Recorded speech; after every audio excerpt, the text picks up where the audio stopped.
Hello friends, welcome to our channel physics batch. तो इस lecture में पढ़ेंगे मेंडेलियन डिसऑर्डर। तो स्टार्ट करते हैं। मेंडेलियन डिसऑर्डर होता क्यों है? Due to alternation. अल्टरनेशन से क्या होता है? मेंडेलियन डिसऑर्डर होगा। और किस होता है? Mutation in single gene. Single gene में क्या हो जाता है? म्यूटेशन होने के कारण। ठीक है, सिंगल जीन में म्यूटेशन होने के कारण भी क्या होता है? मेंडेलियन डिसऑर्डर होता है। कैसा होता है? देखो, अगर कोई भी एक जीन है, ठीक है, डीएनए है। इस डीएनए में क्या है? सीक्वेंस है, मतलब यहाँ पर है ए है और यहाँ पर टी है। ठीक है, तो इसमें अगर सिंगल जीन में म्यूटेशन होगा, ठीक, अगर इसमें म्यूटेशन हो गया तो देखो ये क्या बन जाएगा। ठीक, इसमें म्यूटेशन होगा तो क्या बन जाएगा इसमें? देखो आप, तो कैसे हो जाएगा? देखो, ए के जगह में हो जाएगा सी और टी की जगह में हो जाएगा जी। मतलब इसमें जो किस लिए हो रहा है? Due to mutation. म्यूटेशन हो जा रहा है किसमें? सिंगल जीन में म्यूटेशन होने के कारण। ठीक है, सिंगल जीन में क्या हो रहा है? म्यूटेशन हो रहा है, इसीलिए इसको बोलते हैं क्या? Mendelian disorder. ठीक है, इसको क्या बोलते हैं? मेंडेलियन डिसऑर्डर, क्योंकि ड्यू टू अल्टरनेशन से हो सकता है। ठीक, और किस हो सकता है? मेंडेलियन डिसऑर्डर अल्टरनेशन हो सकता है और म्यूटेशन किसमें? सिंगल जीन में म्यूटेशन होने के कारण। सिंगल जीन में म्यूटेशन होने के कारण भी क्या होता है? मेंडेलियन डिसऑर्डर होता है। क्लियर हुआ आपको? ये कारण था कि जिससे क्या होता है? Due to alternation and mutation of single gene की वजह से क्या होता है? मेंडेलियन डिसऑर्डर होता है। अब देखो, जो मेंडेलियन डिसऑर्डर है ये टू टाइप के होते हैं। ठीक है, मेंडेलियन डिसऑर्डर टू टाइप के होते हैं। कौन कौन से होते हैं? देखो, जो मेंडेलियन डिसऑर्डर है टू टाइप का होता है। पहला होता है ऑटोजोमल, एक होता है ऑटोजोमल और एक होता है सेक्स लिंक्ड। ठीक, ऑटोजोमल डिसऑर्डर और एक होता है सेक्स लिंक्ड डिसऑर्डर। एक होता है क्या? Sex linked disorder. मतलब टू टाइप के डिसऑर्डर होते हैं किससे? मेंडेलियन डिसऑर्डर से। पहला क्या है? पहला है ऑटोजोमल और दूसरा क्या है? Sex link. ठीक है, तो सेक्स लिंक्ड क्या है? सबको पता है, जो सेक्स क्रोमोसोम में होगा। ठीक है, जो क्या किस में होगा? जो सेक्स क्रोमोसोम में होगा। डिसऑर्डर, जो डिसऑर्डर सेक्स क्रोमोसोम में होगा उसको बोलते हैं सेक्स लिंक डिसऑर्डर। ठीक है, हम लोग को पता है ह्यूमंस में 20 पेयर ऑफ क्रोमोसोम होते हैं। ठीक है, 20 पेयर ऑफ क्रोमोसोम होता है, उनमें से 22 पेयर को बोलते हैं ऑटोजोम। ठीक है, 23 पेयर ऑफ क्रोमोसोम होता है ह्यूमन बींग में। 22 पेयर को बोलते हैं ऑटोजोम और 1 क्रोमोजोम को बोलते हैं क्या? 1 पेयर क्रोमोजोम को बोलते हैं एलोजोम, या उसको बोलते हैं सेक्स क्रोमोजोम। ठीक है, तो 22 पेयर क्रोमोजोम में क्या होगा? अगर डिसीज और डिसऑर्डर, कुछ भी डिसऑर्डर होगा, ठीक है, तो उसको बोलेंगे ऑटोजोमल डिसऑर्डर। ठीक है, 22 पेयर में अगर कोई भी डिसऑर्डर होगा तो उसको बोलेंगे क्या? Autosomal disorder. अगर सेक्स क्रोमोजोम में 1 पेयर सेक्स क्रोमोजोम है जिसको बोलते हैं एलोजोम, अगर उसमें कोई भी डिसऑर्डर होगा तो उसको बोलेंगे क्या? Sex linked disorder. ठीक, क्या बोलेंगे उसको? उसको बोल सकते हैं हम लोग सेक्स लिंक्ड डिसऑर्डर। तो जो ऑटोजोमल डिसऑर्डर है ये भी टू टाइप का होता है, और जो सेक्स लिंक्ड डिसऑर्डर है ये भी टू टाइप का होता है। कौन कौन सा होता है? देखो, ऑटोजोमल डिसऑर्डर टू टाइप का होता है। पहला होता है डोमिनेंट, एक होता है डोमिनेंट और एक होता है रिसेसिव। डोमिनेंट होता है एक, और एक होता है क्या? रिसेसिव। ठीक है, और वो भी जो, ठीक, ये टू टाइप का होता है। पहला होता है डोमिनेंट और एक होता है रिसेसिव। और जो सेक्स लिंक्ड है ये भी टू टाइप का होता है, ये भी सेम, एक होता है डोमिनेंट और एक होता है रिसेसिव। ये भी टू टाइप का होता है, एक होता है क्या? डोमिनेंट और एक होता है रिसेसिव। Dominant and recessive. तो आपको मतलब पता होगा कि डोमिनेंट क्या है और रिसेसिव क्या है। जो अपने आप को एक्सप्रेस कर पाता है, ठीक है, हेट्रोजाइगस कंडीशन में, जो अपने आप को एक्सप्रेस कर पाता है किसमें? हेट्रोजाइगस कंडीशन में, उसको बोलते हैं क्या? डोमिनेंट। और जो अपने आप को एक्सप्रेस नहीं कर पाता, ठीक है, हेट्रोजाइगस कंडीशन में, वो रिसेसिव होता है। ठीक है, ठीक है, उसको बोलते हैं क्या? रिसेसिव। जो अपने आप को एक्सप्रेस नहीं कर पाता किसमें? हेट्रोजाइगस कंडीशन में। एक खाली रिसेसिव खाली किसमें एक्सप्रेस कर पाता है? ओनली होमोजाइगस कंडीशन में अपने आप को एक्सप्रेस कर पाता है। ठीक है, तो हम लोग को देखना है कि जो ऑटोजोमल डिसऑर्डर है, जो क्या है, जो ऑटोजोमल डिसऑर्डर है, टू टाइप के होते हैं। एक होता है डोमिनेंट और रिसेसिव। डोमिनेंट डिसऑर्डर कौन सा होता है? आपके एनसीईआरटी में एक नाम लिखा है, ठीक है, ऑटोजोमल डोमिनेंट डिसऑर्डर का, जिसका नाम क्या है? Myotonic dysentery. ठीक है,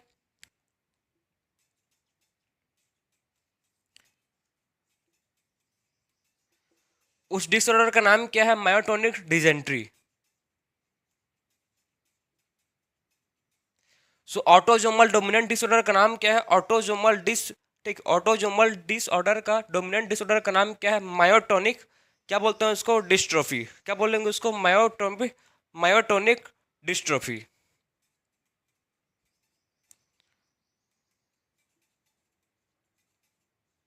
ठीक है, ऑटोजोमल डोमिनेंट डिसऑर्डर का नाम क्या है? Myotonic dystrophy. ठीक है, आपके एनसीईआरटी में खाली एक ही एग्जांपल दिया है किसका? ऑटोजोमल डोमिनेंट डिसऑर्डर का। वो कौन सा है? मायोटोनिक डिस्ट्रोफी है। सेकंड बात करेंगे ऑटोजोमल रिसेसिव। ठीक है, ऑटोजोमल रिसेसिव डिसऑर्डर कौन सा है? आपके एनसीईआरटी में बहुत सारे इसके एग्जांपल लिखे हैं। तो देखो, पहला एग्जांपल इसका है क्या? Sickle cell anaemia. Sickle cell anaemia. और कौन सा एग्जांपल दिया है? फिनाइलकीटोनुरिया। ठीक है, और किसका एग्जांपल दिया है? फिनाइलकीटोनुरिया का एग्जांपल दिया है। और किसका एग्जांपल दिया है? थैलेसीमिया। और किसका एग्जांपल दिया है? Cystic fibrosis. ठीक है, और किसका एग्जांपल है? सिस्टिक फाइब्रोसिस का बीच में एग्जांपल दिया है।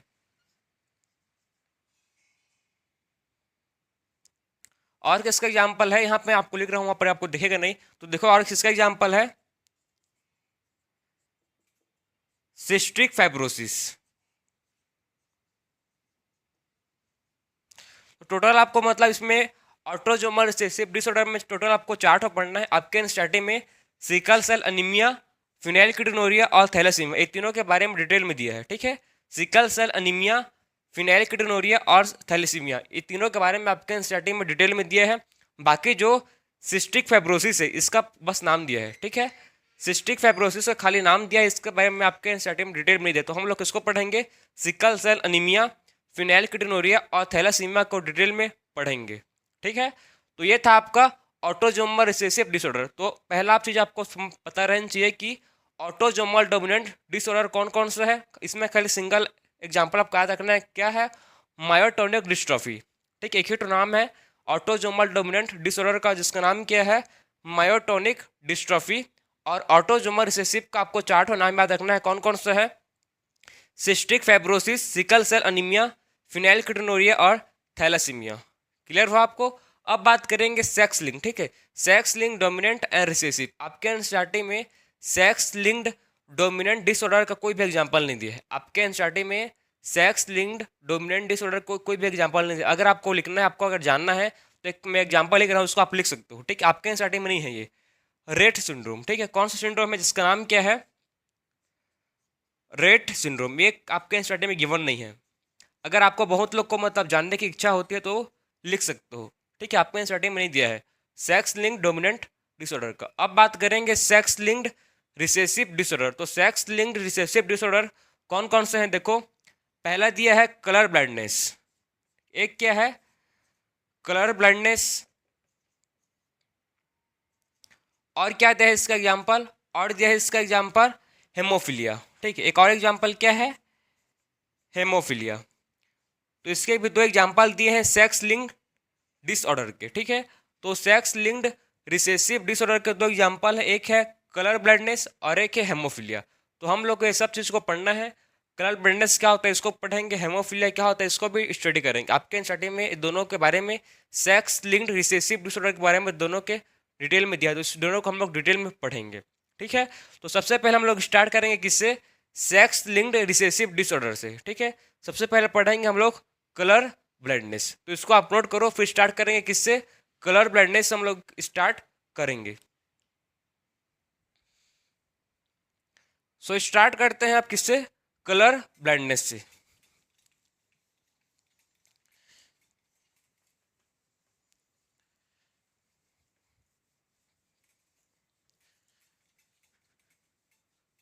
तो सबसे पहले स्टार्ट करेंगे किससे हम लोग? सबसे पहले स्टार्ट करेंगे कलर ब्लाइंडनेस से।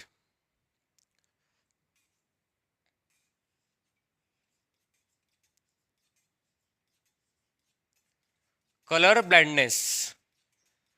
सो कलर ब्लाइंडनेस एक कौन सा डिसऑर्डर है? ये है सेक्स लिंक्ड रिसेसिव डिसऑर्डर। ठीक है, कौन सा डिसऑर्डर है इसको बोलते हैं? Sex linked recessive disorder. Sex linked कैसा है? रिसेसिव डिसऑर्डर है। ठीक है, तो इसको बोलेंगे सेक्स लिंक्ड रिसेसिव डिसऑर्डर।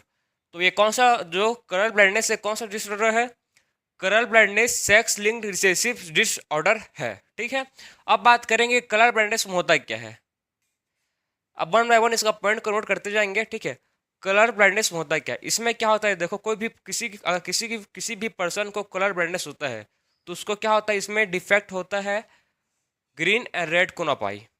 ठीक है, इसमें किसमें डिफेक्ट होता है, इसमें डिफेक्ट होता है green and red cone of eye में डिफेक्ट होता है।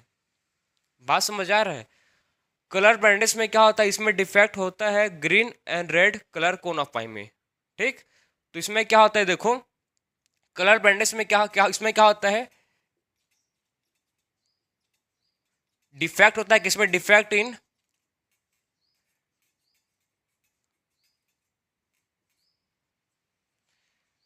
ग्रीन और रेड कोन ऑफ आई में क्या होता है, डिफेक्ट होता है। ठीक है, green and red cone of eye में क्या होता है, डिफेक्ट होता है।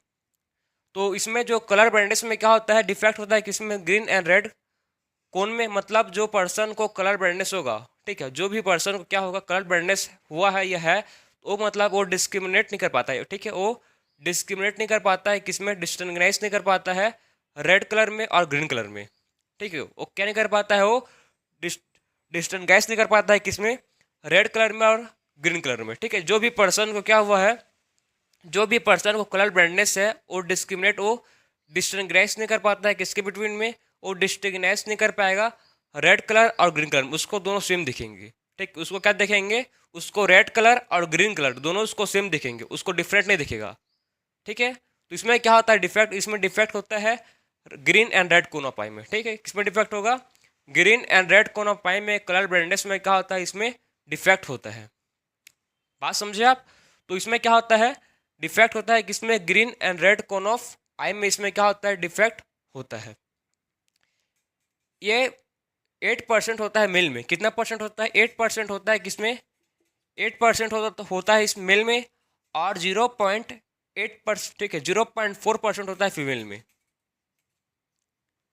मतलब ये मेल में क्या होता है, मैक्सिमम होता है, क्योंकि क्या है, ये एक्स लिंक्ड रिसेसिव डिसऑर्डर, क्योंकि मेल के पास क्या होता है, खाली सिंगल एक्स क्रोमोजोम होता है और फीमेल के पास डबल एक्स क्रोमोजोम होता है, उसीलिए मैक्सिमम किस्म होता है ये मेल में ज़्यादा होता है। ठीक है, एक्स लिंक्ड है डिसऑर्डर किस्म होता है, मैक्सिमम में मेल में होता है, मेल में 8% होता है और फीमेल में 0.4% होता है। क्लियर हुआ आपको? फीमेल में कितना होता है, 0.4% होता है। तो कलर ब्लाइंडनेस में क्या होता है, पर्सन डिस्क्रिमिनेट नहीं कर पाता, पर्सन जो है ये डिस्टिंग्विश नहीं कर पाता किसमें, ग्रीन या रेड कोन ऑफ आई। ठीक है, रेड कोन ऑफ आई में, और 8% होता है किसमें, मेल में, और 0.4% किसमें होता है, फीमेल में होता है। तो ठीक है, यहाँ तक समझ गए। ये होता क्यों भाई? ठीक है, ये कलर ब्लाइंडनेस होता क्यों, ड्यू टू म्यूटेशन। क्यों होता है ये, ड्यू टू म्यूटेशन की वजह से क्या होता है, कलर ब्लाइंडनेस होता है। ठीक है, तो क्यों होता है, ड्यू टू म्यूटेशन। जीन में अगर म्यूटेशन हो, ठीक है, सिंगल जीन में क्या हो जाता है, म्यूटेशन हो गया है, तो क्या होता है, इससे कलर ब्लाइंडनेस होता है। ठीक है, due to single gene mutation, मतलब सिंगल जीन में क्या हो गया है, सिंगल म्यूटेशन हो गया है, तो इसकी वजह से क्या होगा, पर्सन को कलर ब्लाइंडनेस हो सकता है। ठीक है, तो इस आप समझ गए कि कलर ब्लाइंडनेस में होता है क्या। अब देखो, ठीक है, अब देखो बात इसका जो कलर ब्लाइंडनेस है, ठीक है, जो कलर ब्लाइंडनेस है, मतलब इसमें क्या हुआ था, इसमें क्या होता है, इसमें जो फीमेल है कैरियर होती है। कलर ब्लाइंडनेस में क्या होता है, जो फीमेल है वो क्या होती है, कैरियर होती है। कैरियर मतलब कि वो डिसीज को कैरी करेगी। ठीक है, कैरियर मतलब क्या, कि वो डिसीज को कैरी करेगी लेकिन उसको डिसीज नहीं होगा। बात समझ रहे हो? कैरियर मतलब देखो क्या होगा, इसके पास जो फीमेल के पास जो क्रोमोजोम होगा, ठीक है, फीमेल के पास क्या होगा, जो क्रोमोजोम होगा कैसा होगा, इसके पास मतलब डबल एक्स क्रोमोजोम है और एक क्रोमोजोम क्या हो, कैरियर है। ठीक है, एक क्रोमोजोम क्या है, एक्स, मतलब क्या है कि ये हेमोफिलिया है। ठीक है, सॉरी, ये क्या है, कलर ब्लाइंडनेस। ठीक है, ए सी मतलब क्या है, कलर ब्लाइंडनेस। तो जो फीमेल है वो क्या है, कैरियर है। फीमेल क्या है, फीमेल है कैरियर। फीमेल मतलब जो कैरियर है और डिसीज को कैरी किए, इसको बोलेंगे, ऐसी कंडीशन को बोलता है, ऐसी जीनोटाइप को बोलेंगे क्या, इस टाइप के जीनोटाइप को बोलेंगे कैरियर फीमेल। ठीक, एक क्या है, कैरियर फीमेल है, जो क्या करेगी, डिसीज को कैरी करेगी लेकिन एक खुद नॉर्मल, ठीक है, लेकिन एक क्या होगा, खुद नॉर्मल फीमेल है, मतलब ऐसे कोई भी डिसीज कॉज नहीं है। ठीक है, नॉर्मल फीमेल है, कैरियर फीमेल है। हम लोग इसको किस सेंस में बोल रहे हैं कि नॉर्मल फीमेल है, क्योंकि इसको डिसीज कॉज नहीं है। ठीक है, ये क्या है, ये जो फीमेल है ये डिसीज नहीं है। क्यों नहीं है भाई? क्योंकि ये जिसका जो नॉर्मल, ठीक है, ये जो इसका नॉर्मल एक्स क्रोमोजोम है, इसका जो नॉर्मल एक्स क्रोमोजोम है ये डोमिनेंट है। किसको, किस में डोमिनेंट है? ये एक्स ही, ठीक है, कैरियर क्रोमोजोम के ऊपर डोमिनेंट है। ठीक है, जो इसका नॉर्मल एक्स क्रोमोजोम है, इसका जो नॉर्मल एक्स क्रोमोजोम है डोमिनेंट है। किसके ऊपर डोमिनेंट है? ये कैरियर क्रोमोजोम के ऊपर डोमिनेंट है। बात समझ आ रहा है आपको?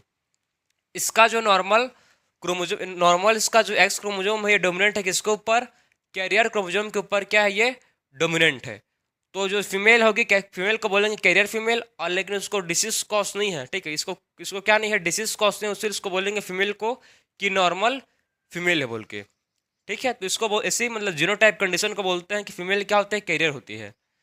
मतलब जो मेल होता है, मतलब फीमेल को, फीमेल का अगर कोई डॉटर होगा, ठीक है, फीमेल अगर प्रोजेनी का डॉटर देखेंगे तो बहुत कम परसेंट, रेयर, बहुत रेयर केसेस में क्या होता है, जो फीमेल है ये कलर ब्लाइंडनेस होगी।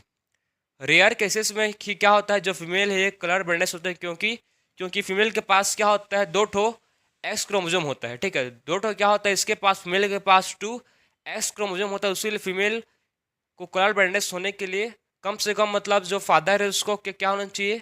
कलर ब्लाइंडनेस होना चाहिए। और जो मदर कैरियर होगी, अगर फादर क्या होगा, अगर फादर कलर ब्लाइंडनेस होगा और मदर कैरियर होगी, तभी जो फीमेल है ये कलर ब्लाइंडनेस होगी।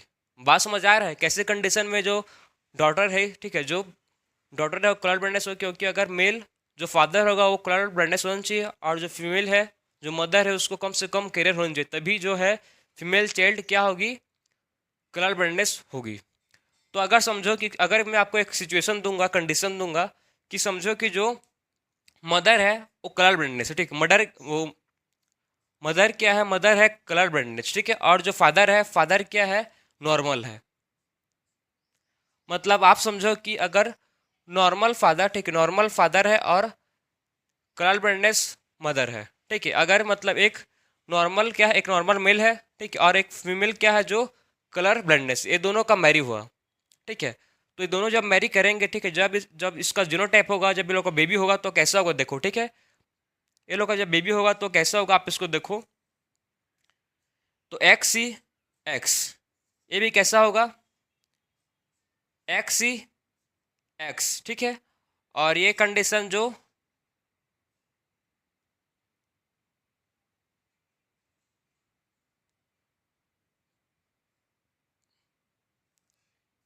एक्स ही वाई, ये भी कैसा होगा देखो, ये भी होगा एक्स ही वाई।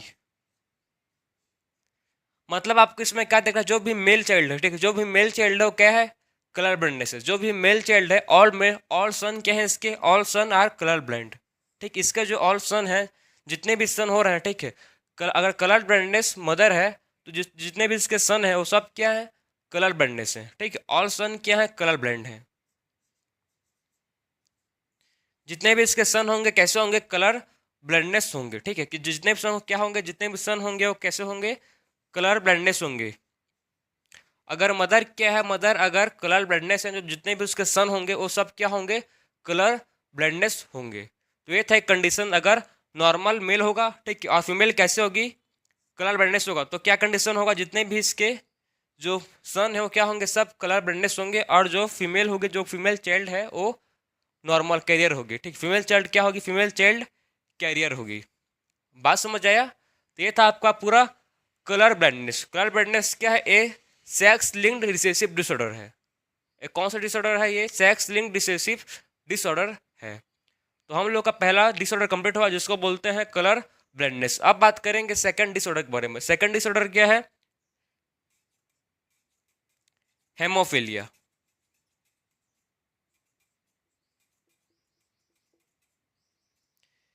आखिर में हेमोफीलिया में होता क्या है? ठीक है, ठीक है, हेमोफीलिया में, हेमोफीलिया क्या है? ये भी सेक्स लिंक्ड रिसेसिव डिसऑर्डर है। ठीक है, हेमोफीलिया क्या है? ये भी सेक्स लिंक्ड रिसेसिव डिसऑर्डर है। सेक्स लिंक्ड रिसेसिव डिसऑर्डर है। ठीक है, हेमोफीलिया क्या है? ये भी सेक्स लिंक्ड रिसेसिव डिसऑर्डर है। इसमें भी क्या होता है देखो, जो हेमोफीलिया, हेमोफीलिया में इसमें क्या होता है? इसमें जो प्रोटीन, ठीक है, जो प्रोटीन इन्वॉल्व होता है किसमें, ब्लड क्लोटिंग में, ठीक है, जो भी प्रोटीन इन्वॉल्व होता है किसमें, ब्लड क्लोटिंग में, जो भी प्रोटीन इन्वॉल्व होता है वो क्या होता है, डिफेक्ट हो जाता है। बात समझ रहे हो? हेमोफिलिया में क्या होता है, जो भी प्रोटीन हम लोग के बॉडी में, जो भी प्रोटीन इन्वॉल्व है किसमें इन्वॉल्व है, ब्लड क्लोटिंग में। जो भी प्रोटीन हम लोग के बॉडी में जो इन्वॉल्व है किसमें, ब्लड क्लोटिंग में, जो भी प्रोटीन इन्वॉल्व है वो क्या हो जाता है, डिफेक्ट हो जाता है। ठीक है, जिससे क्या होता है, जिससे हेमोफिलिया होता है। बात समझ आ रहा है? तो इसमें क्या होता है, जो भी प्रोटीन है, एक जो प्रोटीन है, ठीक है, प्रोटीन है जो किसमें इन्वॉल्व है, प्रोटीन है जो इन्वॉल्व है किसमें, प्रोटीन है जो इन्वॉल्व है किसमें, ब्लड क्लोटिंग में। ठीक है, प्रोटीन किसमें इन्वॉल्व है, ब्लड क्लोटिंग में। वो क्या होता है, ऐसा प्रोटीन जो इन्वॉल्व है ब्लड क्लोटिंग में, वो कैसा हो जाता है, वो डिफेक्ट हो जाता है। ठीक है, वो क्या हो जाता है, वो डिफेक्ट हो जाता है। जिससे क्या होता है, जिससे हेमोफिलिया होता है। ठीक है, जिससे क्या होता है, जिससे हेमोफिलिया होता है। ठीक है, 13 फैक्टर इन्वॉल्व होते हैं ब्लड क्लोटिंग में। कितने factor total, total 13 factor involve होते हैं ब्लड क्लोटिंग में। 13 फैक्टर इन्वॉल्व होते हैं किसमें, ब्लड क्लोटिंग में। टोटल 13 फैक्टर इन्वॉल्व होते हैं ब्लड क्लोटिंग में। उनमें से, ठीक, उनमें से कौन सा फैक्टर, देखो उनमें से 8 फैक्टर एंड 9 फैक्टर। ठीक, उनमें से कौन सा फैक्टर, उनमें से 8 फैक्टर एंड 9 फैक्टर क्या होते हैं, दोनों फैक्टर एब्सेंस हो जाते हैं। ठीक है, फैक्टर 8 और फैक्टर 9 दोनों फैक्टर क्या होते हैं, एब्सेंट हो जाते हैं। तो हेमोफिलिया में होता क्या है, देखो हेमोफिलिया क्या है, ये सेक्स लिंक्ड रिसेसिव डिसऑर्डर है। और इसमें क्या होता है, जो भी प्रोटीन इन्वॉल्व है किसमें, ब्लड क्लोटिंग में, वो क्या हो जाता है, डिफेक्ट हो जाता है। ठीक है, जो भी प्रोटीन इन्वॉल्व है किसमें, ब्लड क्लोटिंग में, वो डिफेक्ट हो जाता है। और ये टोटल मतलब इसमें 13 फैक्टर होता है। ठीक है, टोटल 13 फैक्टर होता है किसमें, ब्लड क्लोटिंग में। तो उनमें से 8 फैक्टर एंड 9 फैक्टर एब्सेंट हो जाता है। ठीक है, उनमें से क्या, 8 फैक्टर एंड 9 फैक्टर उसमें एब्सेंट हो जाता है। तो देखो कौन कौन सा फैक्टर एब्सेंट होता है, उनमें से कौन सा फैक्टर एब्सेंट होता है उसमें, उनमें से 8 एंड 9 फैक्टर एब्सेंट होता है।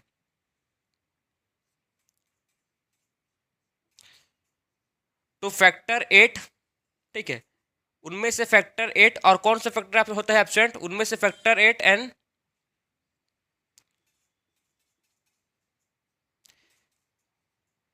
फैक्टर 9। ठीक है, फैक्टर 8 और फैक्टर 9 दोनों क्या होते हैं, एब्सेंस होते हैं। ठीक है, दोनों क्या हो जाते हैं, दोनों फैक्टर 8 एंड फैक्टर 9 दोनों एब्सेंस हो जाते हैं। जिसके चलते क्या होता है, देखो अगर फैक्टर 8 एब्सेंस है, ठीक है, अगर फैक्टर ए एब्सेंट है तो इससे क्या होता है, हेमोफिलिया ए।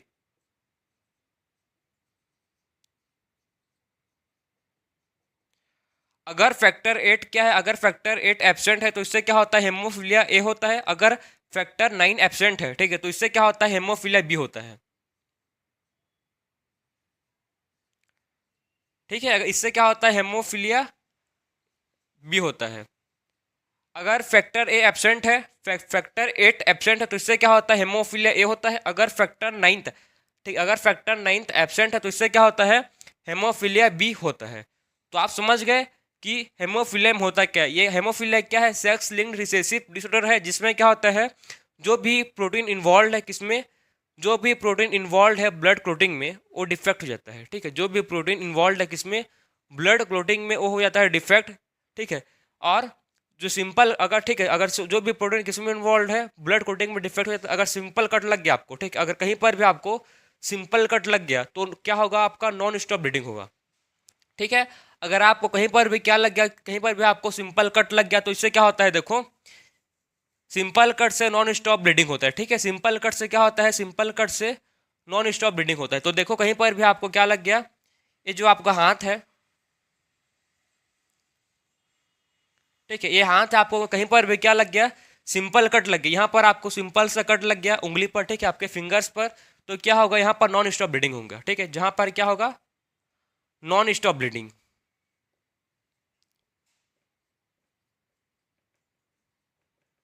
ठीक है, सिंपल कट से क्या हो जाता है, नॉन स्टॉप ब्लीडिंग होता है इससे। ठीक है, जो हेमोफिलिया में क्या होता है, सिंपल कट से नॉन स्टॉप ब्लीडिंग होता है।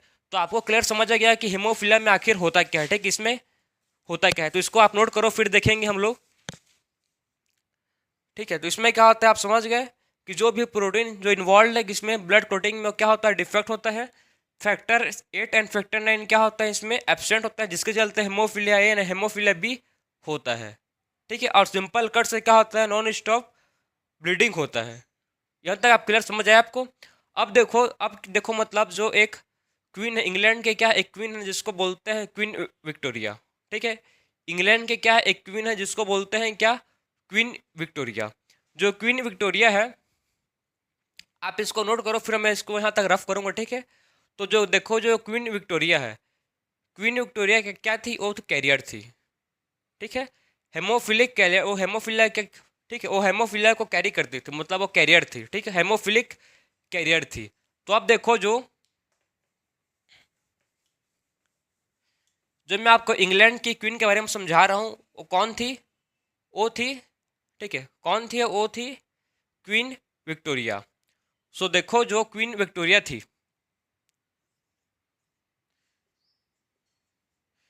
जो क्वीन विक्टोरिया थी, ये क्या थी, एक कैरियर थी। ठीक है, क्वीन विक्टोरिया क्या थी, ये थी कैरियर। किसकी कैरियर थी, हेमोफिलिया की। ठीक है, हेमोफिलिया की ये कैरियर थे क्वीन विक्टोरिया। सो इस ये क्या थी, ये थी कैरियर। मतलब इसका जीन क्या, इसका जीनोम कैसे था, एक्स एच। ठीक है, इसका जीनोम क्या था, एक्स एक्स एच। ठीक है, इसका जीनोम ऐसे था। ठीक है, इसका जीनोटाइप कैसे था, इसका जीनोटाइप एक्स एच एच था। ठीक है, तो अब देखो कि जो क्वीन विक्टोरिया थे, क्या थी, कैरियर थी। ठीक है, ये क्या थी, कैरियर थी। तो अब देखो इससे क्या हुआ। ठीक है, तो मतलब ये पूरा जो भी इसके मतलब जो इसका हस्बैंड था, जो भी इसके उसके बाद उसका जो बच्चे हुए, फिर सबको क्या हो गया, पूरे फैमिली में क्या फैल गया, पूरे फैमिली में फैल गया हेमोफीलिया। पूरे फैमिली में क्या फैल गया, पूरे फैमिली में फैल गया हेमोफीलिया। मतलब पूरे उसका फैमिली, जो जितने फैमिली लोग, फैमिली मेम्बर्स से रिलेटिव्स थे, सबको क्या हो गया, सबको हो गया क्या, हेमोफीलिया। क्यों हुआ, क्योंकि जो फीमेल क्या थी, कैरियर थी। और मतलब जो हेमोफीलिया है, ये भी क्या है, हेमोफीलिया भी सेक्स लिंक्ड रिसेसिव डिसऑर्डर है। ठीक है, हेमोफीलिया क्या है, सेक्स लिंक्ड रिसेसिव डिसऑर्डर है। मतलब ये मैक्सिमम किसको होगा, ये भी मेल को होगा।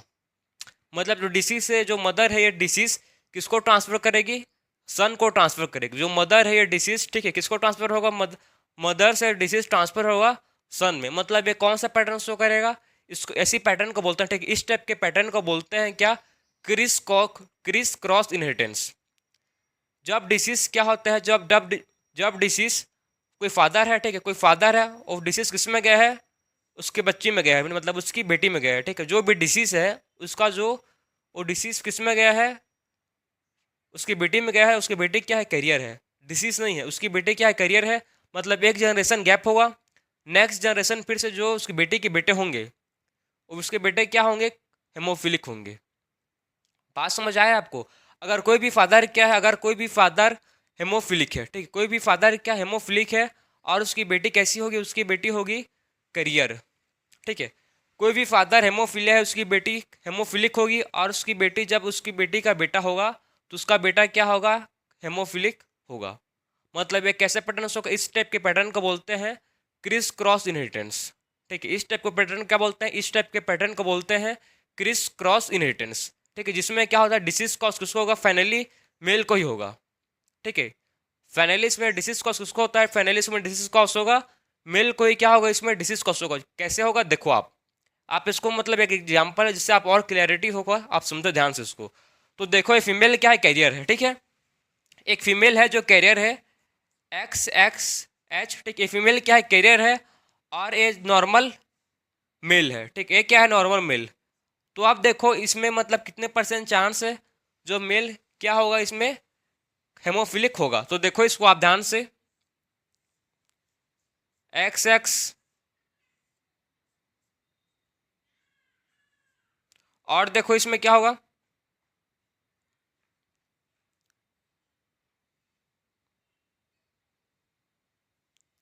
एक सेकंड।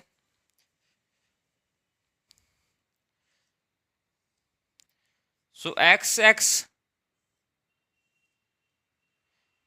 एक्स एक्स एच, और इसमें क्या होगा,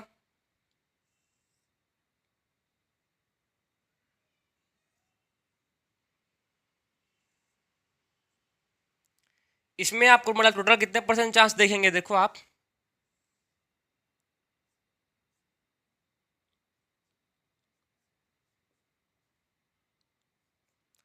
मतलब आपको इसमें टोटल कितने परसेंट चांस देखेंगे, टोटल इसमें जो मेल को हेमोफिलिक होने का चांस 25%, ठीक है। इसमें मेल को कितना परसेंट चांस है हेमोफिलिक होने का चांस? 25%।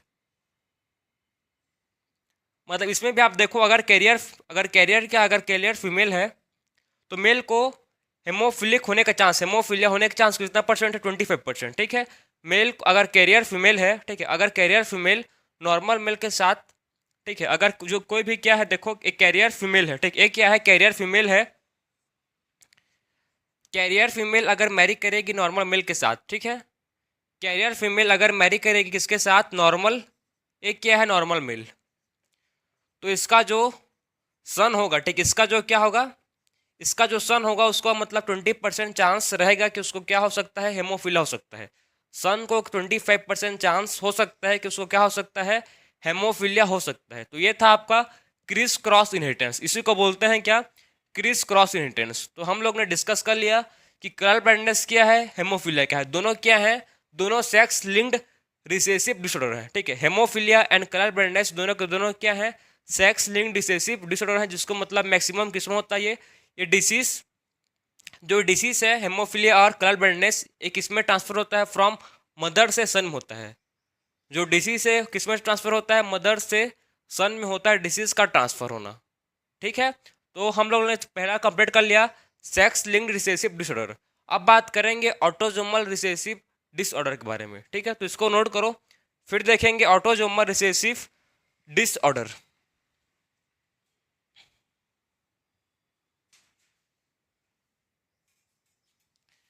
सो आप देखेंगे ऑटोजोमल रिसेसिव डिसऑर्डर, ठीक है। हम लोग ने कंप्लीट कर लिया है सेक्स लिंक्ड रिसेसिव डिसऑर्डर को। सो आप देखेंगे ऑटोजोमल रिसेसिव डिसऑर्डर के बारे में। और जो ये कलर ब्लाइंडनेस और हेमोफिलिया है, ठीक, ये होता क्यों? ड्यू टू म्यूटेशन, ठीक है। जो ये कलर ब्लाइंडनेस और हेमोफिलिया दोनों किससे होता है? म्यूटेशन की वजह से होता है। म्यूटेशन ऑन एक्स क्रोमोजोम, ठीक। क्यों होता है भैया? ये होता है due to mutation on X chromosome में क्या होता है? म्यूटेशन होता है, जिसके चलते क्या होता है? जो कलर ब्लाइंडनेस एंड हेमोफिलिया होता है, ठीक है, mutation on X chromosome. X chromosome में क्या होता है? म्यूटेशन के कारण होता है haemophilia and colour colour blindness. तो हम लोग का कंप्लीट हुआ। अब स्टार्ट करेंगे ऑटोजोमल रिसेसिव डिसऑर्डर, ठीक है। नेक्स्ट डिसऑर्डर क्या है? ऑटोजोमल रिसेसिव डिसऑर्डर में सबसे पहले पढ़ेंगे क्या? Sickle cell anaemia.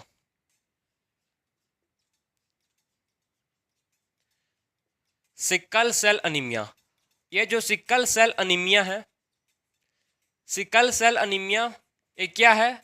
ऑटोजोमल है कि रिसेसिव है? ठीक, सॉरी, ऑटोजोमल है कि डोमिनेंट है? सिकल सेल अनीमिया है ऑटोजोमल, ठीक है। ये क्या है? सिकल सेल अनीमिया को बोलेंगे ऑटोजोमल। डोमिनेंट है कि रिसेसिव? ये है रिसेसिव, ठीक है। ये क्या है? रिसेसिव, मतलब ये ऑटोजोमल रिसेसिव डिसऑर्डर है, ठीक है। सिकल सेल अनीमिया क्या है? ऑटोजोमल रिसेसिव डिसऑर्डर है। तो सिकल सेल अनीमिया क्या है? ये ऑटोजोमल रिसेसिव डिसऑर्डर है, सिकल सेल अनीमिया। इसमें होता क्या है? देखो, sickle cell anaemia, sickle cell anaemia में इसमें क्या होता है? जो हम लोग का आरबीसी का शेप होता है, ठीक, आरबीसी का शेप कैसा होता है? बाई कनकेव होता है। वो कैसा हो जाता है? सिकल शेप का हो जाता है। हम लोग का आरबीसी का शेप नॉर्मल कैसा होता है? बाई कनकेव होता है। लेकिन वो कैसे, उसमें अगर उसको कोई भी पर्सन है उसको सिकल सेल अनीमिया हुआ तो उसका जो आरबीसी का शेप है वो कैसा हो जाता है? सिकल शेप हो जाता है। बात समझ रहे हो? उसका शेप कैसा होता है? सिकल शेप का हो जाता है, ठीक है। इसमें क्या होता है? दो ठो जीन होते हैं जो कंट्रोल करते हैं, ठीक है। इसमें टू जीन होते हैं जो कंट्रोल करते हैं। पहला जीन है HBA और दूसरा जीन है क्या? HBS, ठीक है। इसमें क्या होता है? टू जीन होता है। पहला जीन क्या है? HBA होता है और दूसरा जीन क्या है? इसमें HBS होता है। तो इसमें क्या होता है? देखो, हम लोग का जो आरबीसी का शेप है, ठीक है, हम लोग क्या है? आरबीसी रेड ब्लड सेल का जो शेप है ये कैसा है? रेड ब्लड सेल का शेप कैसा है? बाई कनकेव है, ठीक है। रेड ब्लड सेल का एक क्या शेप क्या है? ये है बाई कनकेव। ये जो आरबीसी है इसका शेप क्या है? बाई कनकेव है, ठीक है। इसका शेप क्या है? इसका शेप है बाई कनकेव शेप है। अगर इसमें क्या होता है? देखो, आरबीसी का शेप है बाई कनकेव है। अगर इसमें क्या होता है? अगर इसमें इसका, अगर इसको सिकल सेल अनीमिया है तो इसका शेप कैसा हो जाता है? इसका शेप हो जाता है अगर इसको सिकल सेल अनीमिया हुआ, ठीक है, तो इसका जो आरबीसी में आरबीसी का जो बाई कनकेव शेप था वो कैसा हो जाता है, सिकल शेप हो जाता है, ठीक है।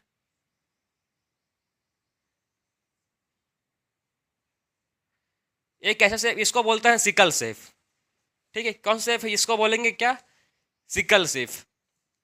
तो कोई भी पर्सन है जिसको क्या होता है, सिकल सेल अनीमिया होगा, ठीक है, जो भी पर्सन को, किसी भी पर्सन को अगर सिकल सेल अनीमिया होगा तो उसका आरबीसी का शेप, ठीक है, उसका आरबीसी का शेप क्या हो जाता है, सिकल शेप हो जाता है। आरबीसी का शेप कैसा होता है, सिकल शेप हो जाता है, ठीक है।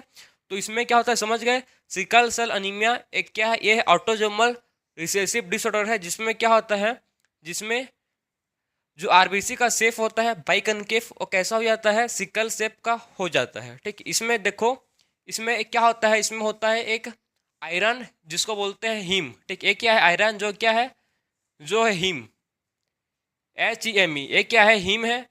जिसमें क्या होते हैं, आयरन में टोटल मतलब 4 ग्लोबिन चेन होते हैं, जिसमें क्या होते हैं, 4 ठो ग्लोबिन चेन होते हैं, 4 ग्लोबिन चेन होंगे, ठीक। इसमें क्या होता है, 4 ग्लोबिन चेन होते हैं, ठीक है। कौन कौन सा होता है, देखो इसमें आपको 4 ग्लोबिन चेन दिखेंगे। 2 अल्फा होते हैं, 2 ठो अल्फा होते हैं और 2 बीटा होते हैं, ठीक। इसमें क्या होता है, 2 ठो ग्लोबिन चेन होते हैं। हेमोग्लोबिन में क्या होता है, हेमोग्लोबिन में होते हैं आयरन, ठीक है, आयरन को बोलते हैं हीम, ठीक है। ये क्या है, हीम है, जिसमें क्या होता है, 4 ग्लोबिन चेन होते हैं, जिसमें क्या होता है, 4 ठो ग्लोबिन चेन होते हैं, 2 अल्फा होते हैं, 2 बीटा, ठीक है, 2 beta globin chain, 2 alpha globin chain, total 4 globin chain होंगे। तो इसमें हम लोग को कितना ग्लोबिन चेन दिखेंगे, 4 ग्लोबिन चेन होते हैं, ठीक है। इसमें से 2 ठो beta globin chain, 2 alpha globin chain, ठीक है, 2 अल्फा ग्लोबिन चेन होता है और 2 बीटा ग्लोबिन चेन होता है। 2 अल्फा एंड 2 बीटा क्या होता है, इसमें ग्लोबिन चेन होते हैं।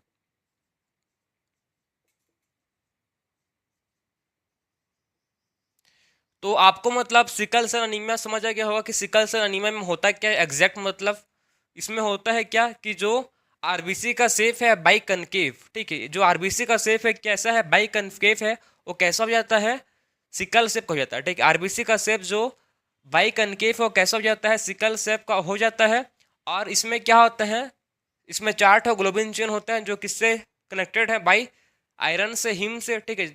इसमें से 2 अल्फा ग्लोबिन चेन है, 2 बीटा ग्लोबिन चेन होते हैं, प्रेजेंट होते हैं, ठीक है। तो देखो अगर क्या होता है, अगर जो आरबीसी का शेप है सिकल शेप का हो गया, ठीक। अगर आरबीसी का शेप कैसा हो गया, सिकल शेप का होगा, तो इससे क्या होता है, देखो इससे जो ब्लड वेसल्स है, ठीक, एक क्या है, देखो ये है ब्लड वेसल्स, ये है ब्लड वेसल्स, ठीक। अगर आरबीसी का शेप कैसा हो गया, ठीक, आरबीसी का शेप हो गया सिकल शेप का, तो इसमें क्या होगा, देखो अगर आरबीसी का शेप सिकल शेप का हो गया तो ये क्या करेंगे, मतलब जो ब्लड वेसल्स है उसको ब्लॉक कर देंगे, ठीक है। अगर आरबीसी का शेप क्या कैसा हो गया, अगर आरबीसी का शेप जो है ये सिकल शेप का हो गया तो क्या करेंगे, ये ब्लड वेसल्स को ब्लॉक कर देंगे। ब्लड वेसल्स को क्या करेंगे, ये ब्लड वेसल्स को ब्लॉक कर देंगे, मतलब यहाँ से क्या नहीं हो पाएगा, अब ब्लड का फ्लो नहीं हो पाएगा। अगर ये ब्लड वेसल्स को क्या कर, एक क्या है, ये ब्लड वेसल्स, अगर ये ब्लड वेसल्स को ब्लॉक कर दिए हैं तो इससे क्या नहीं हो पाएगा, जो ब्लड है ये फ्लो नहीं कर पाएगा। अगर ब्लड है जो, अगर ब्लड यहाँ से फ्लो नहीं कर पाएगा, ठीक है, अगर यहाँ से क्या ब्लड फ्लो नहीं कर पाएगा तो इससे क्या होगा, ब्लड का जो, ठीक है, ब्लड लेवल क्या होगा, इससे डिक्रीज होगा, ठीक है। इससे क्या होगा, ब्लड लेवल डिक्रीज होगा। इससे क्या होगा, जो ब्लड लेवल है इससे ब्लड लेवल क्या होगा, इससे डिक्रीज होगा। और क्या आएगा, इससे ऑक्सीजन स्ट्रेस, ठीक, इससे क्या है, ऑक्सीजन स्ट्रेस, ऑक्सीजन स्ट्रेस होगा, ठीक। क्या होगा इससे, इससे होता है ऑक्सीजन स्ट्रेस।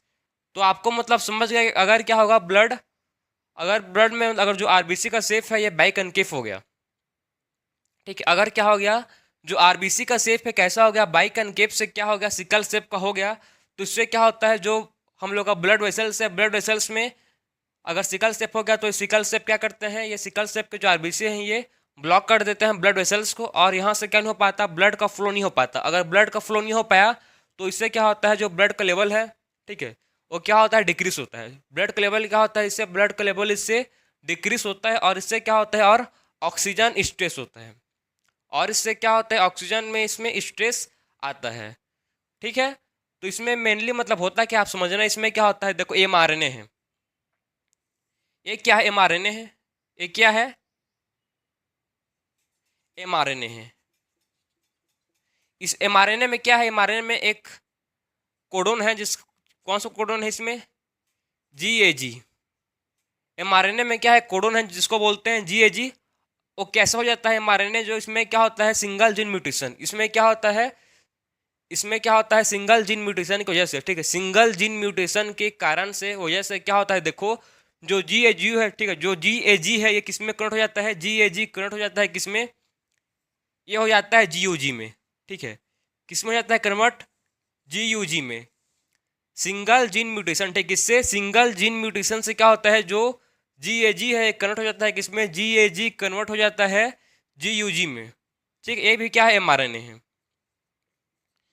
तो इसमें होता क्या है एग्जैक्ट, देखो आप, जो सिंगल जीन म्यूटेशन के कारण से क्या होता है, जो जी ए जी है ये कन्वर्ट हो जाता है किसमें, जी यू जी में। ठीक है, जी ए जी कन्वर्ट हो जाता है किसमें, जी यू जी में ये कन्वर्ट हो जाता है। बात समझ आ रहा है आपको, ये जी ए जी किसमें कन्वर्ट हो जाता है, जी ए जी कन्वर्ट हो जाता है जी यू जी में। अब देखो इसमें होता क्या है, और जो ये क्या बनाता है, ये प्रोटीन बनाएगा, एमआरएनए क्या बनाता है, प्रोटीन बनाएगा। ठीक, ग्लोबिन चेन का क्या बनाएगा, ये प्रोटीन बनाएगा। अब देखो जो ग्लोबिन चेन होगा, ठीक है, ये जो ग्लोबिन चेन होगा, ये जो ग्लोबिन चेन है, ये ग्लोबिन चेन के 6 पोजीशन में क्या बनना था, अगर जी ए जी होता तो क्या बनता, यहाँ पर बनता 6 पोजीशन में, 1 2 3 4 5 6 पोजीशन में क्या बनता, यहाँ पर बनता ग्लूटामिक एसिड। ठीक है, यहाँ पर 6 पोजीशन में क्या बनता, 6 पोजीशन में बनता ग्लूटामिक एसिड। लेकिन म्यूटेशन के कारण से क्या बनेगा, लेकिन म्यूटेशन के कारण से क्या बनेगा, यहाँ पर बनेगा अब 6 पोजीशन में क्या बनेगा, बीटा। ठीक है, कौन सा चेन है ये, बीटा ग्लोबिन चेन के 6 पोजीशन में क्या बनेगा, देखो बीटा ग्लोबिन चेन के,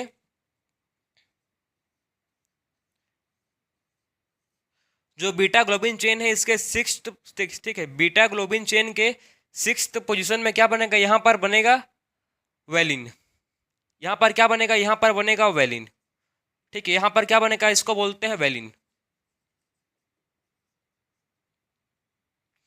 तो आपको मतलब समझ आना चाहिए कि इसमें हो क्या रहा है, देखो अगर सिंगल जीन म्यूटेशन होगा, ठीक है, सिंगल जीन म्यूटेशन से क्या होता है, देखो जो जी ए जी है, ठीक है, जी ए जी क्या बन जाता है, जी ए जी सिंगल म्यूटेशन होने के कारण क्या में कन्वर्ट हो जाता है, ये कन्वर्ट हो जाता है किसमें, जी यू जी में क्या होता है, ये कन्वर्ट हो जाता है।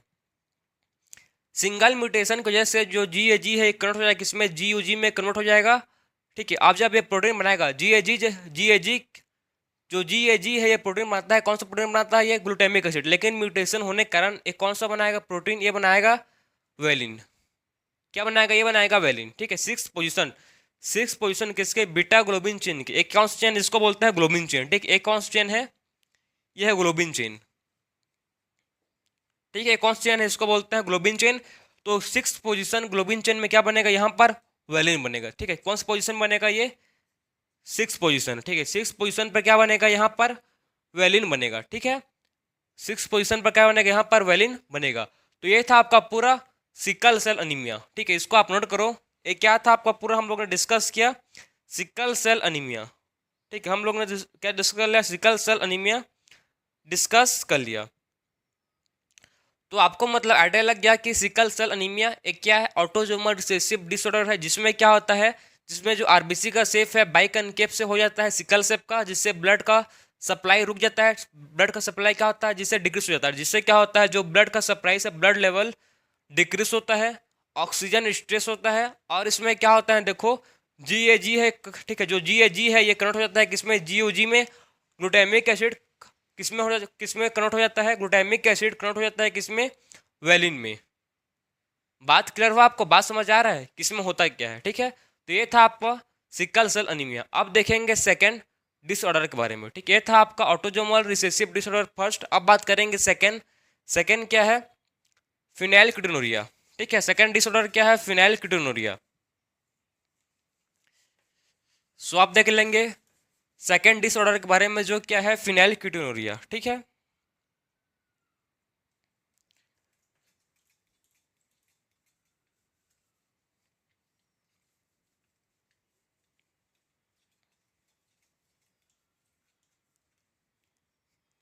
सो आप देखेंगे कौन सा डिसऑर्डर, नेक्स्ट डिसऑर्डर है फिनाइलकीटोनुरिया। ठीक है, नेक्स्ट क्या है, नेक्स्ट बात कर लेंगे हम लोग अब फिनाइलकीटोनुरिया के बारे में।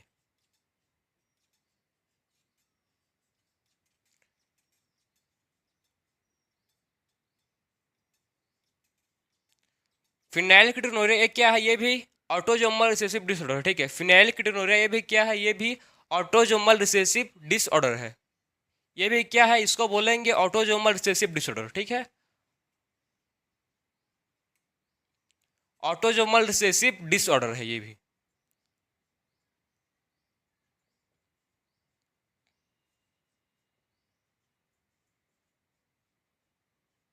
तो ये भी क्या है, ऑटोजोमल रिसेसिव डिसऑर्डर है क्या, फिनाइलकीटोनुरिया। इसमें क्या होता है देखो, इसमें फिनाइलकीटोनुरिया में क्या होगा, जो फिनाइल एनिलीन होता है, ठीक है, जो क्या होता है, जो होता है फिनाइल एनिलीन, जो फिनाइल एनिलीन होता है ये क्या बनाता है देखो, फिनाइल एनिलीन एक क्या है, अमीनो एसिड है। ठीक है, ये क्या है, फिनाइल एनिलीन क्या, ये है अमीनो एसिड। फिनाइल एनिलीन क्या, ये है अमीनो एसिड। ये अमीनो एसिड है जो हाइड्रोक्सिलेज, ठीक है, किससे, किसके हेल्प से, हाइड्रोक्सिलेज एंजाइम के हेल्प से, हाइड्रोक्सिलेज एंजाइम के हेल्प से क्या बनाता है देखो, फिनाइल एनिलीन हाइड्रोक्सिलेज एंजाइम के हेल्प से क्या बनाता है, ये बनाता है टायरोसिन।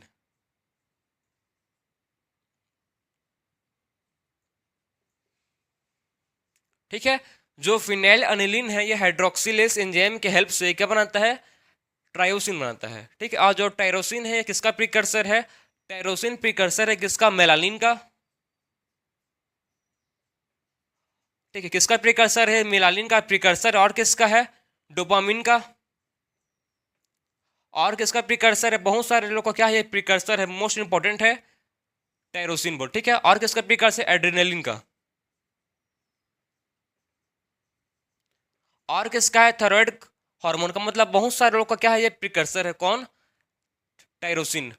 तो मतलब ये कितना इंपॉर्टेंट है, आप समझ रहे हो कि जो फिनाइल ए भी क्या है, एक अमीनो एसिड है। ठीक है, फिनाइल एलिलिन क्या है, अमीनो एसिड है, और टायरोसिन भी क्या, ये भी अमीनो एसिड है। ठीक है, फिनाइल एलिलिन क्या है, अमीनो एसिड है, और जो टायरोसिन है ये भी क्या है, टायरोसिन भी है अमीनो एसिड। मतलब अगर ये फिनाइल एलिलिन हाइड्रोक्सिलेज एंजाइम के हेल्प से क्या बनाता है, टायरोसिन बनाता है। टायरोसिन किसका प्रिकर्सर है, मिनालिन का, डोपामिन का, एड्रेनलिन का। लेकिन देखो अगर किसी को क्या हो गया, फिनाइलकीटोनुरिया, ठीक है, फिनाइलकीटोनुरिया में क्या होता है, फिनाइलकीटोनुरिया में जो हाइड्रोक्सिलेज एंजाइम है, ठीक है, फिनाइलकीटोनुरिया में क्या होता है, जो हाइड्रोक्सिलेज एंजाइम है ये एब्सेंट होता है। फिनाइलकीटोनुरिया में क्या होता है, जो हाइड्रोक्सिलेज एंजाइम है ये क्या होता है, एब्सेंट होता है। जो हाइड्रोक्सिलेज एंजाइम है ये क्या होता है, हाइड्रोक्सिलेज एंजाइम ये एब्सेंट होता है। ठीक है, इसमें क्या होता है, फिनाइलकीटोनुरिया में क्या होता है, लैक एंजाइम होता है। मतलब इसमें एंजाइम नहीं होता। ठीक, इसमें जो हाइड्रोक्सिलेज एंजाइम है ये एब्सेंट होता है। ठीक है, इसमें लैक एंजाइम जिसकी वजह से जो, ठीक है, जिसकी वजह से जो फिनाइल एलिनिन है, ठीक है, क्या बन जाता है, अगर एंजाइम नहीं है, ठीक है, तो इससे क्या बन जाता है, इससे बन जाता है ये फिनाइल पायरुविक। इससे क्या बनता है देखो, इससे बन जाता है पायरुविक।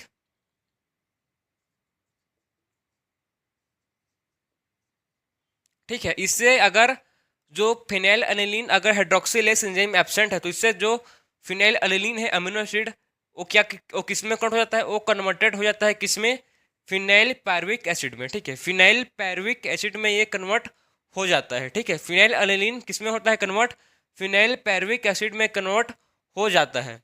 बात क्लियर हुआ। और इससे क्या होता है देखो, इससे बहुत सारे क्या होते हैं, डिसीज होता है। कौन, इससे क्या होता है, मेंटल रिटार्डेशन।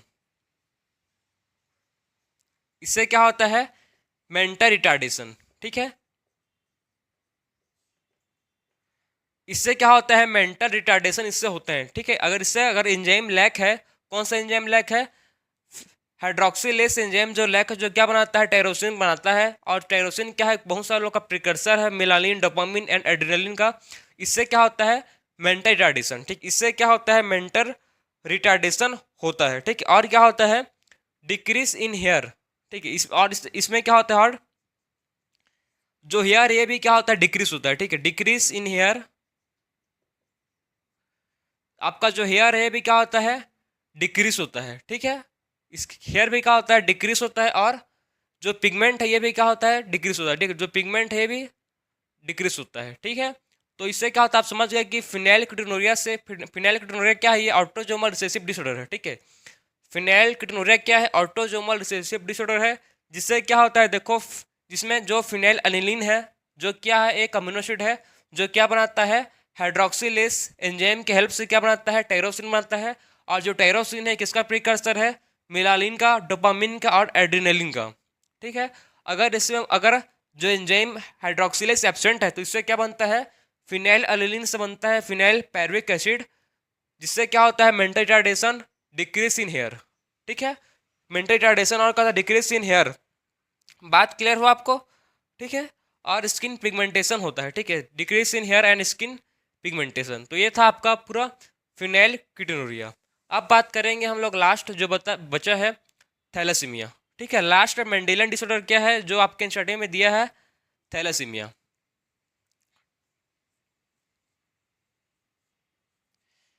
थैलासीमिया, थैलासीमिया ये क्या, ये भी क्या, ये भी इसको भी बोलते हैं ऑटोजोमल रिसेसिव डिसऑर्डर, ठीक है। ये भी क्या है, ऑटोजोमल है, ठीक। ये भी क्या है, थैलासीमिया भी ऑटोजोमल, और कैसा डिसऑर्डर है, ये भी रिसेसिव डिसऑर्डर है, ठीक। ऑटोजोमल रिसेसिव डिसऑर्डर है कौन, थैलासीमिया।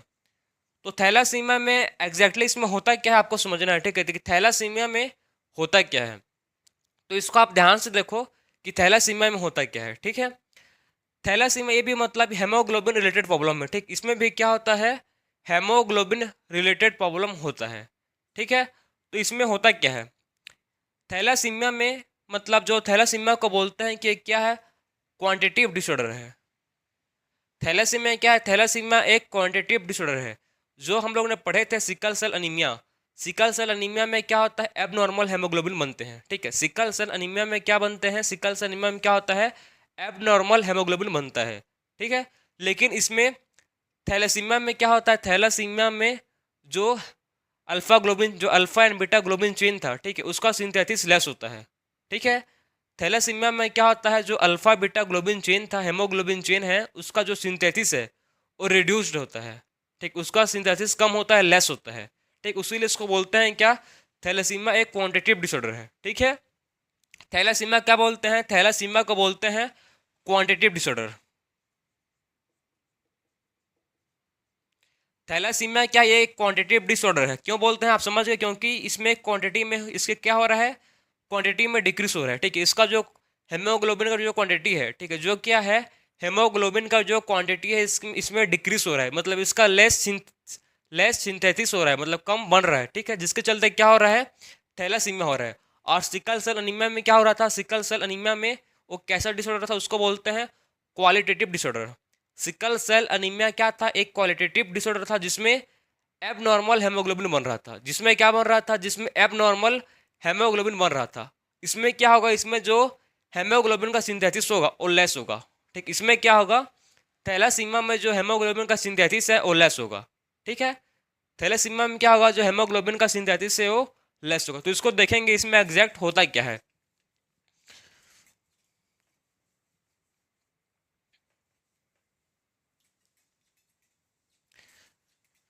तो बात करेंगे आपकी जो थैलासीमिया है, थैलासीमिया में इसमें क्या होता है, इसमें लेस, ठीक। इसमें क्या होता है देखो, थैलासीमिया में ठीक, इसमें रिड्यूस्ड, आपका सर्टेन वर्ड यूज क्या है, रिड्यूस्ड या लेस बोल सकते हो, रिड्यूस या लेस सिंथेसिस किसका, हेमोग्लोबिन का, ठीक है। इसमें क्या होता है, लेस क्या, इसमें क्या होता है, लेस सिंथेसिस होता है किसका, लेस सिंथेसिस ऑफ, ठीक। इसमें क्या होता है, लेस सिंथेसिस होता है किसका, हेमोग्लोबिन का, ठीक है। इसमें क्या होता है, लेस सिंथेसिस होता है किसका, लेस सिंथेसिस ऑफ हेमोग्लोबिन, ठीक। हेमोग्लोबिन क्या होता है, इसमें लेस सिंथेसिस होता है, जिसके चलते क्या होता है देखो, मतलब ग्लोबिन चेन, जो ग्लोबिन चेन होता है, 4 globin chain, alpha and beta globin chain इसमें कम बनते हैं, ठीक। इसमें क्या बनते हैं, alpha and beta globin chain इसमें कम बनते हैं, ठीक है। इसमें क्या बनते हैं, जो alpha and beta globin chain है वो कैसे बनते हैं, कम बनते हैं, रिड्यूस्ड बनते हैं, ठीक है। तो थैलेसीमिया क्यों होता है, क्योंकि इसमें लेस सिंथेसिस होता है किसका, ग्लोबिन, हेमोग्लोबिन का, ठीक है। थैलेसीमिया में क्या होता है, इसमें लेस सिंथेसिस होता है किसका, हेमोग्लोबिन का, इसमें लेस सिंथेसिस होता है, जिसके चलते क्या होता है, थैलेसीमिया होता है। ठीक, इसमें क्या होता है देखो, मतलब थैलेसीमिया 2 टाइप का होता है। ठीक है, थैलेसीमिया कितने टाइप का होता है देखो, आप समझो कि जो थैलेसीमिया है, थैलेसीमिया 2 टाइप का होता है। कौन कौन सा होता है भाई? थैलेसीमिया पहला टाइप का होता है थैलेसीमिया, जिसको बोलते हैं क्या, अल्फा थैलेसीमिया। और सेकंड टाइप होता है बीटा थैलेसीमिया। पहला होता है अल्फा थैलेसीमिया और एक होता है बीटा थैलेसीमिया। ठीक है, बीटा थैलेसीमिया। एक होता है अल्फा थैलेसीमिया, एक होता है कौन सा, beta thalassaemia. So alpha thalassaemia and beta thalassaemia. So alpha thalassaemia में क्या होता है, इसमें इसमें क्या कम बनता है, अल्फा थैलेसीमिया इफेक्ट करता है किसको, अल्फा थैलेसीमिया इफेक्ट करता है अल्फा ग्लोबिन चेन को। ठीक, इसमें किसमें, इस अल्फा थैलेसीमिया में क्या होता है, इसमें अल्फा ग्लोबिन चेन इफेक्ट होता है। ठीक, इसमें क्या होता है, अल्फा ग्लोबिन चेन इसमें क्या होता है, इफेक्टेड होता है। ठीक, इसमें अल्फा ग्लोबिन चेन क्या होता है, अल्फा थैलेसीमिया में अल्फा ग्लोबिन चेन इफेक्टेड होता है। मतलब अल्फा, अगर किसी को भी क्या है अल्फा थैलेसीमिया है, तो अल्फा थैलेसीमिया में क्या होता है, लेस सिंथेसिस होता है। ठीक, अल्फा थैलेसीमिया में लेस सिंथेसिस होगा किसका, अल्फा ग्लोबिन चेन का। अल्फा थैलेसीमिया में क्या होगा, इसमें लेस सिंथेसिस होगा किसका, अल्फा ग्लोबिन चेन का, इसमें लेस सिंथेसिस होगा।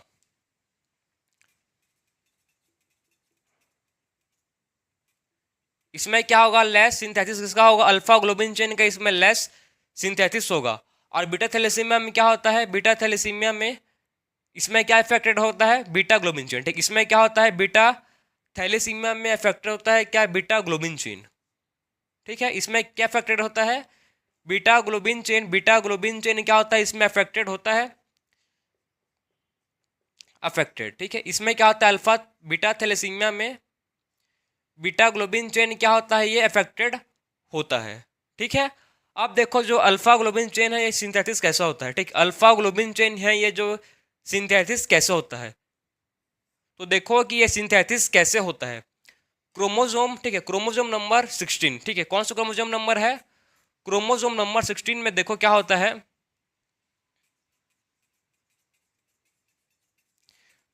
क्रोमोजोम नंबर 16 में प्रेजेंट होता है क्या, क्रोमोजोम नंबर 16 में प्रेजेंट होता है दो ठो जीन। ठीक, इसमें देखो क्रोमोजोम नंबर 16 में क्या होता है, दो ठो जीन प्रेजेंट होता है। कौन कौन सा जीन होता है, क्रोमोजोम नंबर 16 है जिसमें क्या होता है, दो जीन प्रेजेंट है। ठीक है, जो जिसमें क्या है, दो जीन प्रेजेंट है। कौन कौन सा है, HBA1 और HBA2। ठीक, इसमें क्या है, क्रोमोजोम नंबर 16 में क्या होता है, टू जीन प्रेजेंट होता है। क्रोमोजोम नंबर 16 में क्या होते हैं, दो ठो जीन प्रेजेंट होता है। कौन कौन सा होता है, HBA1 और HBA2। ये दोनों जीन क्या बनाता है, दोनों जीन प्रोड्यूस करते हैं अल्फा ग्लोबिन चेन। ठीक, ये दोनों जीन किसका सिंथेसिस करते हैं, ये दोनों जीन हैं जो सिंथेसिस करते हैं अल्फा ग्लोबिन चेन का। ठीक है, ये क्या क्या बनाते हैं, दोनों जीन बनाते हैं अल्फा ग्लोबिन चेन। बात समझ आ रहा है आपको कि क्रोमोजोम नंबर 16 है जो, इसमें क्या है, क्रोमोजोम नंबर 16 में दो जीन प्रेजेंट है। कौन कौन सा है, HBA1। ठीक, HBA1 और HBA2, ये दोनों जीन क्या बनाते हैं, अल्फा ग्लोबिन चेन का इसका सिंथेसिस करते हैं। ठीक है, तो अल्फा थैलेसीमिया में क्या इफेक्टेड होता है, अल्फा ग्लोबिन चेन इफेक्टेड होता है। अब बात करेंगे बीटा ग्लोबिन चेन। ठीक है, जो बीटा ग्लोबिन चेन है ये कौन से क्रोमोजोम में, क्रोमोजोम नंबर 11। ठीक है, बीटा ग्लोबिन चेन का क्या होता है, देखो क्रोमोजोम नंबर 11 में जो क्रोमोजोम 11 होता है, ठीक, एक क्या है क्रोमोजोम नंबर 11। ठीक है, इसमें होता है कौन सा जीन, इसमें होता है HBB। क्रोमोजोम नंबर 11 में क्या होता है, एक जीन होता है। ठीक है, जिसको बोलते हैं क्या, HBB। जो HBB है ये क्या होता है, इसमें सिंथेसिस करता है किसका, HBB सिंथेसिस करता है बीटा ग्लोबिन चेन का। ठीक है, क्रोमोजोम नंबर 11 में क्या होता है, एक जीन होता है जिसको बोलते हैं HBB। और जो ये HBB है ये किसका सिंथेसिस करता है, HBB सिंथेसिस करता है किसका, बीटा ग्लोबिन चेन का। ठीक, HBB क्या करता है, HBB सिंथेसिस करता है बीटा ग्लोबिन चेन का। तो ये था पूरा आपका ओवरऑल थैलेसीमिया के बारे में इंट्रोडक्शन कि थैलेसीमिया में एग्जैक्टली होता क्या है। ठीक, तो आपको मैं क्विक रिवीजन दे रहा हूँ कि थैलेसीमिया में होता क्या है। थैलेसीमिया क्या है, थैलेसीमिया एक ऑटोसोमल रिसेसिव डिसऑर्डर है। ठीक, थैलेसीमिया एक ऑटोजोमल रिसेसिव डिसऑर्डर है। थैलेसीमिया को बोलते हैं कि एक क्या है, क्वांटिटेटिव डिसऑर्डर है। थैलेसीमिया क्या बोलते हैं कि क्या है, क्वांटिटेटिव डिसऑर्डर है, क्योंकि इसमें जो beta alpha and beta globin chain है, ठीक है, हेमोग्लोबिन का alpha and beta globin chain, इनमें से कोई एक चेन का क्या होता है, इसमें इनमें से कोई भी एक चेन का लेस सिंथेसिस होता है। इसमें से कोई भी एक चेन का बीटा अल्फा ग्लोबिन चेन में इनमें से कोई भी एक चेन का लेस सिंथेसिस होगा, कम बनेगा। हेमोग्लोबिन क्या बनेगा, हेमोग्लोबिन कम बनेगा। अगर हेमोग्लोबिन कम बनेगा तो इससे क्या होता है, इससे थैलेसीमिया होता है। तो आपको पहला चीज समझ आना चाहिए कि थैलेसीमिया होता क्यों है, क्योंकि इसमें क्या बनता है, इसमें कम बनता है हेमोग्लोबिन का, ठीक, हेमोग्लोबिन इसमें कम बनेगा तो इससे क्या होता है, थैलेसीमिया होगा। अगर इस थैलेसीमिया हुआ, थैलेसीमिया देखो, अगर जो अल्फा बीटा, ठीक है, अल्फा ग्लोबिन चेन और beta globin chain, alpha thalassaemia जो होता है टू टाइप का होता है, एक होता है अल्फा थैलेसीमिया और एक होता है beta thalassaemia. Alpha thalassaemia, alpha thalassaemia में क्या होता है, अफेक्टेड होता है क्या, अल्फा ग्लोबिन चेन, और बीटा थैलेसीमिया अफेक्टेड होता है क्या, इसमें क्या अफेक्ट, बीटा थैलेसीमिया में क्या अफेक्टेड होता है, बीटा थैलेसीमिया में अफेक्टेड होता है क्या, बीटा ग्लोबिन चेन, ठीक है। अल्फा ग्लोबिन चेन कहाँ से बनता है, क्रोमोजोम नंबर 16, जिसमें क्या होता है, दो ठो जीन होते हैं, HbA1 HB2, ठीक है। इसमें क्या होता है, HbA1 होता है और इसमें क्या होता है, HbA2 होता है। ये दोनों जीन क्या करते हैं, सिंथेसिस करते हैं अल्फा ग्लोबिन का। अब देखो थैलेसीमिया जो इफेक्टेड होता है बीटा ग्लोबिन चेन, कहाँ से सिंथेसिस होता है beta globin chain, so beta globin chain synthesis होता है क्रोमोजोम नंबर 11 से, ठीक है। कहाँ से होता है सिंथेसिस, ये होता है क्रोमोजोम नंबर 11 में। उसमें होता है जीन जिसको बोलते हैं HBB, ठीक, जिसमें क्या होता है, जीन HBB जो सिंथेसिस करता है किसका, बीटा ग्लोबिन का। तो ये था आपका पूरा मेंडेलियन डिसऑर्डर। तो हम लोग ने इस लेक्चर में डिस्कस किया ऑटोजोमल रिसेसिव डिसऑर्डर के बारे में और डिस्कस किया सेक्स लिंक रिसेसिव डिसऑर्डर के बारे में। दोनों को हम लोग डिटेल में पढ़े। सबसे पहले बात की हम लोग कलर ब्लाइंडनेस, हेमोफिलिया, ये दोनों क्या है, सेक्स लिंक्ड रिसेसिव डिसऑर्डर है। उसके बाद पढ़े हम लोग ऑटोजोमल रिसेसिव डिसऑर्डर, जो क्या था, सिकल सेल अनीमिया, फिनाइलकीटोनुरिया और क्या था, थैलेसीमिया। टोटल हम लोग 5 डिसीज के डिसऑर्डर के बारे में पढ़े, जो आपके एनसीईआरटी में इसको डिटेल में दिया है। और पूरा अब जब मैं आपको समझाया हूँ, जो आपको मैं नोट लिखा है, पूरा क्या एनसीईआरटी बेस्ड है, ठीक, इसके अकॉर्डिंग है, बेस्ड ऑन एनसीईआरटी, ठीक है। और जो एक ऑटोजोमल डोमिनेंट था जिसको बोलते हैं मायोट्रॉफिक ठीक है, जो क्या था, ऑटोजोमल डोमिनेंट डिसऑर्डर था जिसको क्या बोलते हैं, मायोटोनिक डिस्ट्रॉफी। वो आपके एनसीईआरटी में डिटेल में नहीं दिया है, खाली उसका एग्जाम्पल दिया है, ठीक। इसका एक और एग्जाम्पल था ऑटोजोमल रिसेसिव डिसऑर्डर का, सिस्ट्रिक फाइब्रोसिस। उसका भी क्या आपका नाम दिया है खाली एनसीईआरटी में आपका, कि ऑटोजोमल रिसेसिव डिसऑर्डर और क्या है, और सिस्ट्रिक फाइब्रोसिस है, ठीक है। तो इसी के साथ जो आपका आज का लेक्चर हो गया कंप्लीट। सो मिलते हैं अब नेक्स्ट लेक्चर में। राधे राधे।